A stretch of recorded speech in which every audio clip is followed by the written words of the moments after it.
پاکستان اس وقت حالت جنگ میں ہے۔ دوسری طرف ریاست پاکستان کی ترجیحات دیکھیں۔ پاکستان تحریک انصاف کی سوشل میڈیا ایکٹیوسٹ شہر بانو کی والدہ کو آج ان کے گھر سے اٹھا لیا گیا ہے۔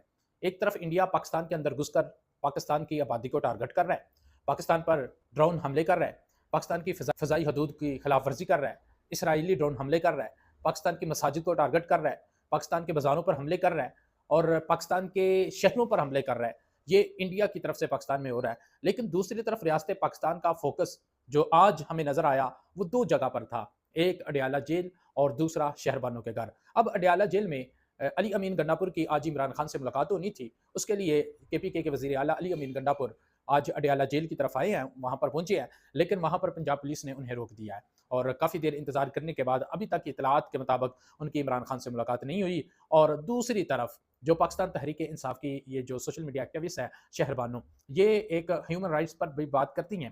ابھی ان کی عمر تھوڑی ہے لیکن ان کے فالورز بہت زیادہ ہیں، کیونکہ یہ چادر اور چاردواری کا جو تقدس پامال ہوا تھا اس پر بھی بولتی بھی ہیں، لکھتی بھی ہیں، اور انہیں پہلے متعدد بار خاموش کروانے کی کوشش کی گئی ہے اور سخت نتائج بھگتنے کی دھمکیاں دی گئی تھی، لیکن آج ریاست پاکستان نے یہ فیصلہ کیا ہے، اس کو چپ کروانے کے لیے اس کی والدہ کو آج اٹھا لیا ہے اور اس کے والد کے مطابق اس کی والدہ کو گھر سے اٹھانے کے بعد اور ان کے گھر کو بھی سیل کر دیا گیا، کچن کو سیل کر دیا گیا، اسکول کو سیل کر دیا گیا ہے۔ اور یہ ریاست پاکستان کی جو ترجیحات ہیں وہ اس وقت ہمیں نظر آ رہی ہیں، اور اس خبر کی جو کنفرمیشن ہے وہ پاکستان تحریک انصاف کی جو عالیہ حمزہ ہے انہوں نے بھی کی ہے۔ وہ کہتی ہیں جی شہر بانو کی والدہ روبینہ تصور صاحبہ کو گھر سے اغوا کر لیا گیا ہے، ان کے اسکول گھر حتیٰ کہ کچن کو بھی سیل کر دیا گیا ہے۔ شہر بانو کے والد کے مطابق وہ کسی بھی تھانے میں موجود نہیں ہے، وہ ایک نہایت شائستہ اور سلجھی ہوئی خاتون ہے، انہیں فوری رہا کیا جائے۔ یہ عالیہ حمزہ کی طرف سے اس خبر کی کنفرمیشن بھی کی گئی ہے۔